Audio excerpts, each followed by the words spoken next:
ആദ്യം പൂരിന്റെ മാവ് കുഴച്ചെടുക്കാം. ആദ്യം എന്തൊക്കെയാ വേണ്ടതെന്ന് നോക്കാം.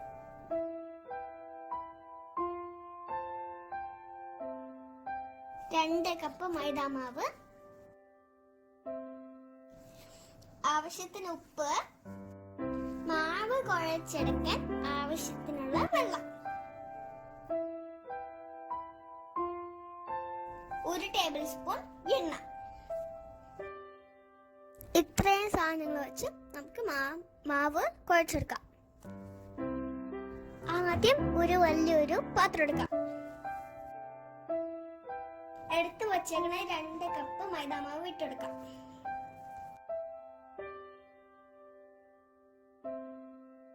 ആവശ്യത്തിന് ഉപ്പ് ചേർത്ത് കൊടുക്കാം.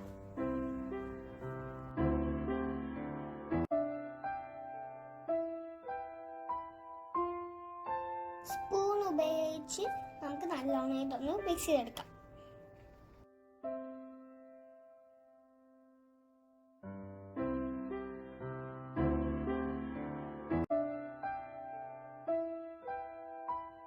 ഇനി കുറേശ്ശെ വെള്ളം ഒഴിച്ച് മാവ് കുഴച്ചെടുക്കാം.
വെള്ളം ഒഴിച്ച് നല്ലവണ്ണം മാവ് കുഴച്ച് എടുത്തിട്ടുണ്ട്.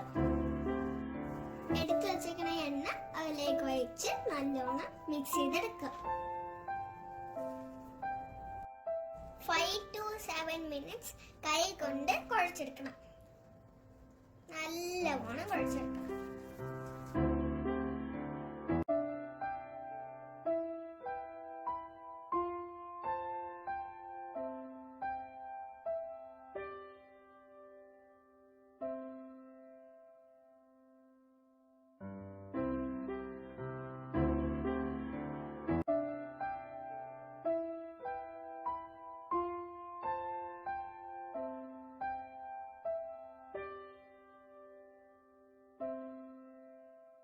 പൂരിന്റെ മാവ് റെഡി ആയിട്ടുണ്ട്.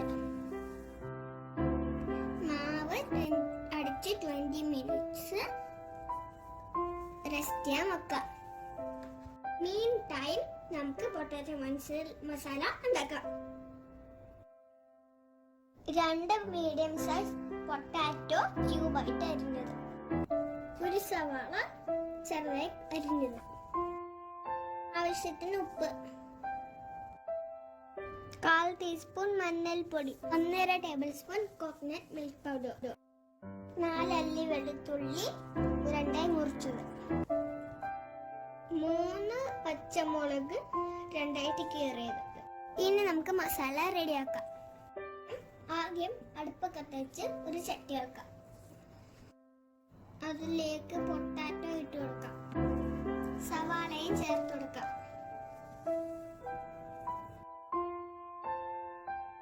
എടുത്തു വച്ചേക്കണ പച്ചമുളകും വെളുത്തുള്ളിയും ചേർത്ത് കൊടുക്കാം. പൊട്ടാറ്റോ വേകാൻ വേണ്ടി 1 ഗ്ലാസ് വെള്ളം ഒഴിച്ചെടുക്കാം. അരി തിളച്ചു തുടങ്ങിയിട്ടുണ്ട്. 1/4 ടീസ്പൂൺ മഞ്ഞൾപ്പൊടി ചേർത്ത് കൊടുക്കാം.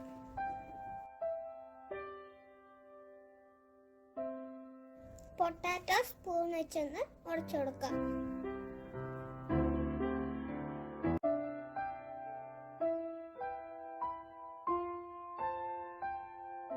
പൊട്ടാറ്റോ നല്ലോണം വെന്ത് കഴിഞ്ഞു.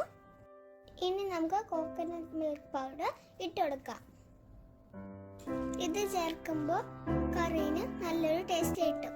ഇടയ്ക്ക് ഉപ്പ് ചേർത്ത് കൊടുത്തിട്ടുണ്ടായിരുന്നു. ഫ്രണ്ട്സ്, അത് പറയാൻ വിട്ടുപോയതാ. അപ്പൊ ഉപ്പ് ചേർക്കാൻ ആരും മറക്കണ്ട. അങ്ങനെ ഇപ്പൊ നമ്മളുടെ പൊട്ടാറ്റോ മസാല റെഡി.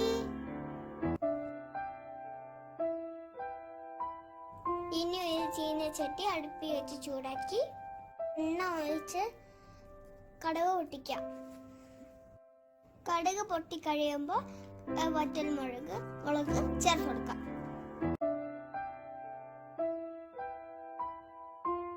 കറിവേപ്പിലയും ചേർത്ത് കൊടുക്കാം. ഈ താളിച്ച് നമ്മളുടെ കറിയിലേക്ക് ചേർത്ത് കൊടുക്കാം.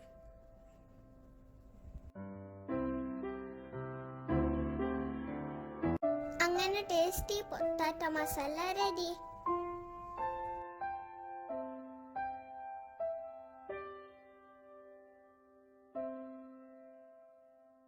കുഴച്ച് വെച്ച് മാവ് ചെറിയ ബോൾസ് ആക്കി പൂരിന്റെ വലുപ്പത്തിന് പരുത്തെടുത്തിട്ടുണ്ട്.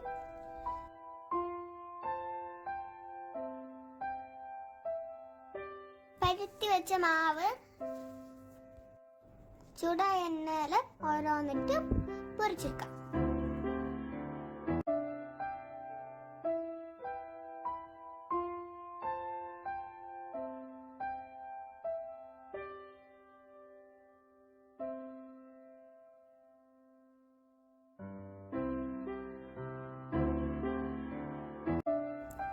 എണ്ണ ചൂടായി ഇനി ആദ്യത്തെ മാവിട്ട് കൊടുക്കാം.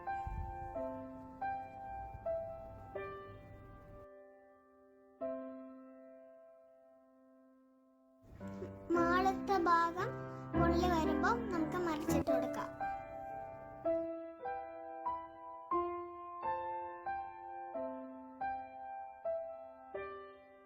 പൂരി നന്നായി വെന്ത് കഴിഞ്ഞു.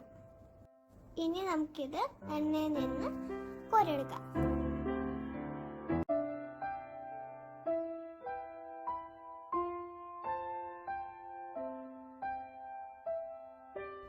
പരുത്തി വെച്ച എല്ലാ മാവും ഓരോന്നായി വറുത്തു കോരാം.